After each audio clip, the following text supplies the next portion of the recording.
It's the middle of the night and the sky is glowing like mad radioactive red. And if you squint, you can maybe see the moon through the thick layer of cigarette smoke and airplane exhaust that covered the entire city like a mosquito net that won't let the angels in. And if you look up high enough, you could see me, standing on the edge of an 87-story building. And up there, a place for gargoyles and broken clock towers that have stayed still and dead for maybe like 100 years or so. Up there's me. And I'm freaking Batman. And I got Batmobiles and Batarangs and freaking Batcaves, like, for real. And all it takes is a back room or a broom closet or a fire escape, and Daddy's hand-me-down jeans are gone. And I get like transformation. Oh, yeah, transformational. And nobody pulls out a belt and whips Batman for talking back.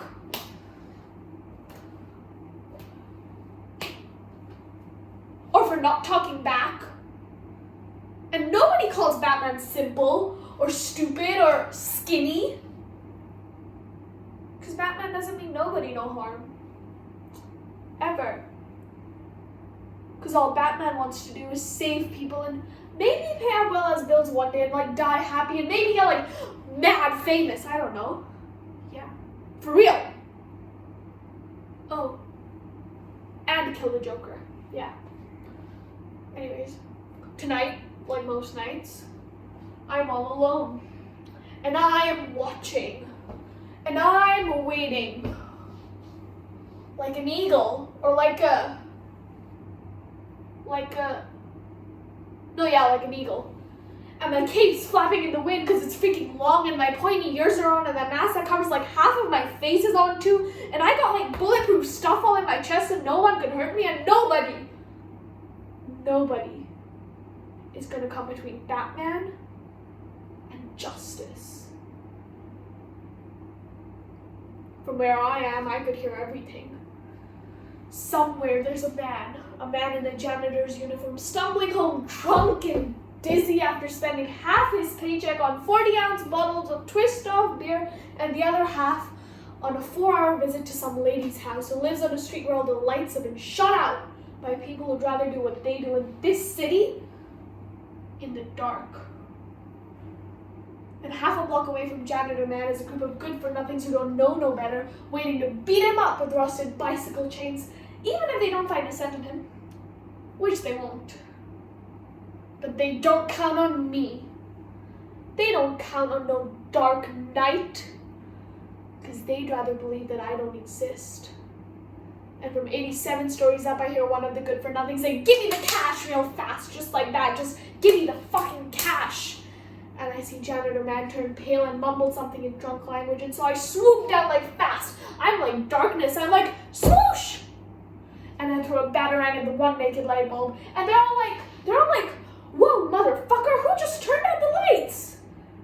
And then one of the three good-for-nothings gets to the head, and number two comes swinging blindly into the cave before him, but before his fist meets anything, I hold up a trash can and straight into his gut. And number one comes back with a kick jump, and I know judo karate too, so I'm like, hi-ya! And then everything goes quiet. Click, click. One of the three good-for-nothings has a gun, and he's aimed it straight up as if he's holding Jesus hostage. Or maybe he's trying to blow a hole through the moon. And Janitor Man is huddled in a corner praying to St. Anthony, because that's the only one he could remember. And then there's me. Eyes glowing white, cape blowing softly in the wind, bulletproof chest heaving. My heart beating right through it in Morse code. Fuck with me. Just once. Come on, just try. And the good-for-nothing laughs. And he lowers his gun and points it straight at me. And Janitor Man is still calling St. Anthony, but he ain't picking up. And for a second, it feels like